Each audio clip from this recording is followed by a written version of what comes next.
She said, "I'm writing a blog about our relationship. Chapter 1 is about your flaws." I smiled. Can't wait to read it. Then I started my own podcast called Red Flags I Ignored. Episode 1 got 50K downloads in 3 days. I, 29 male, thought my girlfriend Piper, 27, was joking when she announced over dinner that she was starting a blog about our 3-year relationship. We were at our usual Thursday night spot, splitting appetizers, when she dropped it on me. "I'm finally doing it," she said, twirling her fork. "Starting that blog I've been talking about." "Cool, what about?" "Our relationship. It's called Dating Down, A Journey to Self-Discovery." I actually laughed. "Dating down?" She rolled her eyes. "It's just a catchy title. Chapter 1 is already written. It's about your flaws, you know, for authenticity. People eat that stuff up." "My flaws?" "Don't be sensitive. It's not mean, just honest. Like how you wear the same 3 shirts in rotation, or how you think cooking means adding hot sauce to instant ramen. Oh, and that thing where you quote movies instead of having real conversations." I took a bite of mozzarella stick. "Can't wait to read it." She missed the sarcasm completely. "Really? I was worried you'd be upset."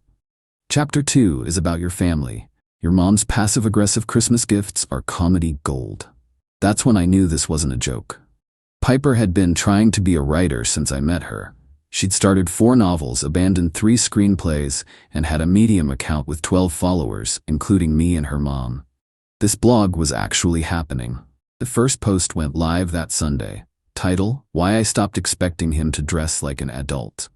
It had photos of my closet, with captions like, "Yes, that's a Batman shirt he wore to my sister's engagement party," and "Collection of free t-shirts from work events circa 2019-2024. Her friends loved it. The comments were brutal. "Girl, you deserve so much better. The bar is in hell. Why are you still with him?" Piper's response? Love is about accepting imperfection. Stay tuned for next week. He thinks cryptocurrency is a personality trait. Here's the thing. I work in audio production. I literally have a professional recording setup in our apartment. Piper walks past it every day to get to her writing nook, our dining table covered in vision boards. That night, I set up my mic and recorded episode 1 of Red Flags I Ignored, a podcast about learning the hard way. I kept it simple. No names, just experiences. Red flag number 1, she introduced me to her friends as "This is him. They'll do for now." I laughed it off. That was month 2. Red flag number 2, she kept a spreadsheet ranking her exes. I was number 4 out of 12. She showed me this on our 6-month anniversary. Red flag number 3, she told me her therapist said I was holding her back creatively. Plot twist, she doesn't have a therapist. She was quoting a TikTok. I uploaded it Monday morning. By lunch, it had 5,000 downloads. By Tuesday, 20,000. By Thursday, it hit 50K and was trending on 3 podcast platforms. My coworker Jerome sent me the link. "Bro, this sounds exactly like your situation." "Weird coincidence," I said. Piper found out Friday night. She was checking her blog stats, on 127 views, mostly her mom refreshing the page, when her best friend Celia called. "Have you heard this podcast everyone's talking about? This guy is roasting his toxic girlfriend and it's hilarious. He hasn't named her, but wait, didn't you rank your exes?" I was in the kitchen when Piper stormed in, phone in hand, my voice playing from the speaker. Red flag number 17, she made me take a relationship quiz from a magazine, then got mad when I didn't match her ideal answers. The magazine? From 2007. She'd been saving it. "This is about me."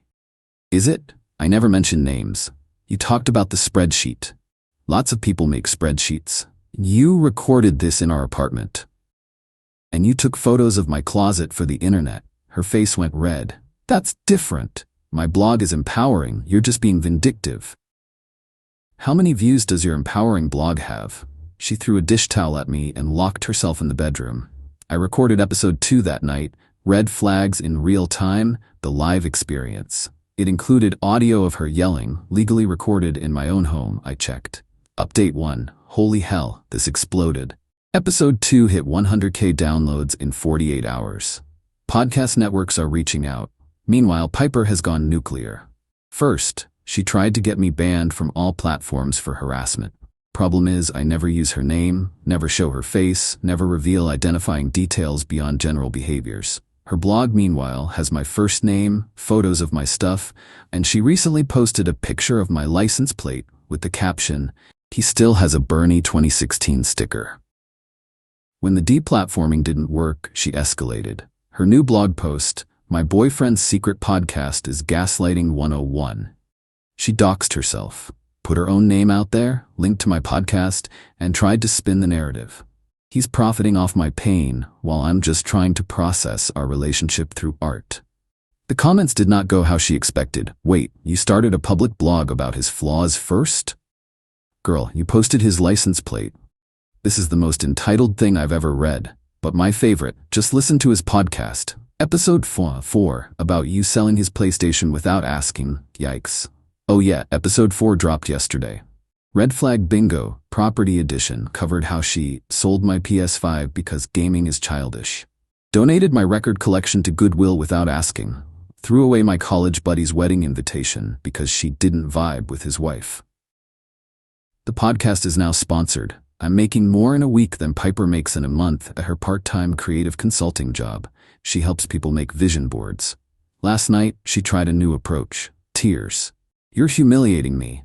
You literally have a blog called Dating Down." "That's different. I'm punching up. You're a man." "What does that have to do with anything? You're supposed to be supportive. Of you mocking me online? Of my dreams. This blog could be my big break. It has 236 views. Your mom stopped sharing it." She sobbed harder.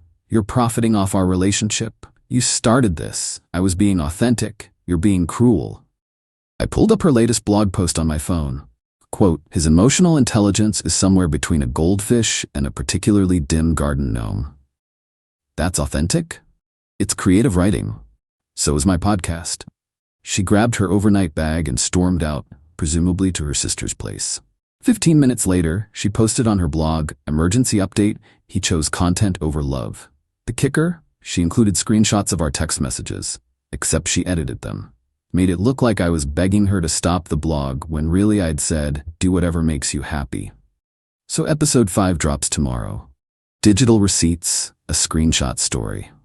I have the original messages, all of them, including the ones where she admitted she started the blog because her friend Gloria's divorce blog got a book deal. The podcast network wants to offer me an exclusive deal, 6 figures for a year. They're calling it the most honest relationship content on the internet. Piper's blog still has less than 300 views. Update 2. The universe has a sense of humor, folks. Remember how Piper was staying with her sister? Well, her sister Daphne is married to Roger, and Roger is a huge fan of my podcast, has been since episode 1. He didn't know it was about Piper until she showed up at their door with her overnight bag and a rehearsed victim speech. According to Roger, who DM'd me on Instagram, the conversation went like this. "Daphne, this podcast guy sounds terrible." Actually, I listened to it. She started a blog about him first. Whose side are you on? The side that didn't post someone's license plate online. Piper lasted 2 nights there before Daphne kicked her out. Not because of the podcast, because Piper started live tweeting their marriage dynamics. Sister enables toxic masculinity by doing his laundry was apparently the last straw. So Piper moved back in with her parents. Plot twist. Her dad, Glenn, also listens to my podcast. Sent me a DM saying, "Is this about my daughter? Because this sounds exactly like stuff she would do." I didn't respond, but episode 6 touched on when you realize the apple didn't fall far from the tree. Included the story about how her mom once tried to get a Starbucks barista fired for aggressive faux mart. The podcast hit 500K downloads this week. I got an agent. There's talk of a book deal. Netflix reached out about a possible series inspired by true events. Meanwhile, Piper's blog pivoted. It's now called Surviving a Narcissist, My Story. She's rewriting history. According to her new narrative, I manipulated her into starting the blog. The podcast was planned all along. I'm financially abusing her by being successful. Her art is being suppressed by the patriarchy. She also started a GoFundMe, help me escape my abusive podcast situation. Goal, $50,000, raise $73, all from her mom's book club. But here's where it gets really good. She applied to be a guest on my podcast. I'm not kidding. Piper sent a formal pitch through my website contact form, proposing a healing dialogue episode where we could model healthy conflict resolution for your listeners. Her terms: she gets 60% of the episode revenue, final edit approval, a formal apology for stealing her concept, credit as creative consultant on all future episodes. I responded with one line: "This would make great content for episode 8. She sent back a cease and desist from a lawyer. Well, from her friend Bethany, who's in her second year of law school. It was written in Comic Sans. Episode 8, Legal Threats and Other Comedy Gold, included a dramatic reading of the cease and desist, complete with sound effects. It's now the most downloaded episode. Bethany posted on TikTok that I was weaponizing her legal expertise. The comments destroyed her. Turns out the internet doesn't appreciate fake legal threats in Comic Sans. Then Piper did something I didn't expect. She pitched her story to a real publication. Not her blog, the story of surviving my podcast.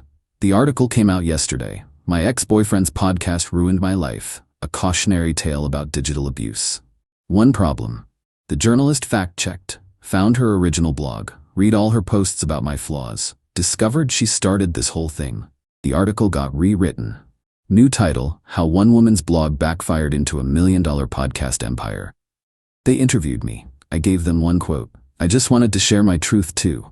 The article went viral. Piper's Instagram is now private. Her blog hasn't been updated in 3 days. But the best part? Remember that book deal I mentioned? The publisher wants to include Piper's original blog posts as supplementary material. They need her permission. The offer: $10,000 for the rights. She called me last night. First time we'd actually spoken in 2 weeks. "You're trying to buy my silence." "I'm trying to buy your blog posts. You wanted to be published, right? Not like this. How did you think this would end when you posted photos of my closet? I thought you'd grow from the constructive criticism." I did grow into a successful podcaster. Long silence. "I want 50%. The publisher offered 10 grand. Take it or leave it. You're making millions. I'm making 6 figures. And you started this." She hung up. 20 minutes later, her lawyer, a real one this time, contacted mine. "She'll take the 10 grand. Update 3: Piper signed the deal. Took the money, disappeared from social media for exactly 4 days before launching her new venture, a YouTube channel called Healing from Podcast Trauma. Her first video, "I Dated a Sociopath, Red Flags I Missed," 47 views, mostly dislikes. But here's the thing about Piper: she doesn't give up. She pivoted again. Now she's a relationship coach offering courses on recognizing digital manipulation in modern romance. The course costs $497. She's had 0 sales. Meanwhile, my podcast just got nominated for a Webby Award. Episode 12, The Spreadsheet, a dramatic reading, included her actual ex-boyfriend ranking system, found in our shared Google Drive she forgot she gave me access to. Her number 1?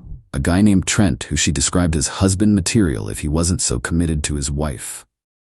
Yeah, she ranked a married man as her top choice. That episode got 750K downloads in 2 days. Piper tried one last Hail Mary. She reached out to other podcasters, trying to create a coalition against me. The problem? Most of them had already reached out to me for guest appearances. Her mass email got forwarded to me 6 times. Episode 15, Coalition of the Unwilling, featured dramatic readings of her recruitment emails, complete with voice actors and orchestral backing. Last week she moved to another city, told everyone she was taking a creative sabbatical to rediscover her authentic voice. According to her LinkedIn, she's now a digital content strategist at a marketing firm. Her bio doesn't mention the blog. My podcast is being adapted into a scripted series. They want to cast someone to play the girlfriend. The casting call describes the character as earnestly delusional but surprisingly sympathetic. Piper's mom called me. Wanted to know if I could tone down the next season. There's not going to be anything about Piper next season. We broke up, remember? But then what will you talk about? Other red flags, other relationships, other stories. Your daughter wasn't that special, Mrs. K. She hung up on me. Final update. It's been 6 months since this all started. The podcast has evolved beyond the Piper saga. I've had guests share their own red flag stories. We've built a whole community of people learning from their relationship mistakes. The book comes out next month. Piper gets her acknowledgement. Thanks to P for showing me that the best response to someone trying to humiliate you is success. She tried to sue over that single initial. Lost. Turns out you can't copyright a letter of the alphabet. I found out through mutual friends that she's dating someone new. A guy named Dennis who doesn't believe in social media and thinks podcasts are noise pollution. She's already started a private blog about him. Her friend Celia accidentally forwarded me the link. The first post? Dating someone age-appropriate, a refreshing change. Dennis is 45, she's 28 now. Some people never learn. As for me, I'm doing great. The podcast is my full-time job now. I'm dating someone who actually likes me for me. Batman shirts and all. She's never ranked her exes because, in her words, who has time for spreadsheets when you could be happy? Piper's blog Dating Down is still online. Sometimes I check the stats. Still 236 views. Her mom finally stopped refreshing. But the funniest part? Last week, I got a DM from Dennis. He'd found my podcast, listened to the whole first season in 2 days. This is about Piper, isn't it? I didn't respond. The spreadsheet thing. She showed me one last week. I'm number 2 behind someone named Trent. Still didn't respond. She doesn't know I know about the podcast. Should I be worried? I sent him one link. Episode 1. His response. Jesus Christ. Then she's live blogging our date right now. Welcome to the club, Dennis. Edit, stop asking for Piper's blog link. It's dead. Also, Dennis dumped her after 3 weeks. She's now dating someone she met at a Healing from Podcast Trauma support group she started. Yes, really. Edit 2. The Netflix series just got greenlit. They're calling it Downloaded. Piper tried to audition to play herself. She didn't get a call back. Edit 3. Book hit the bestseller list. Piper started a competing podcast called The Other Side. It has 12 subscribers. Her mom hosts it on her book club website.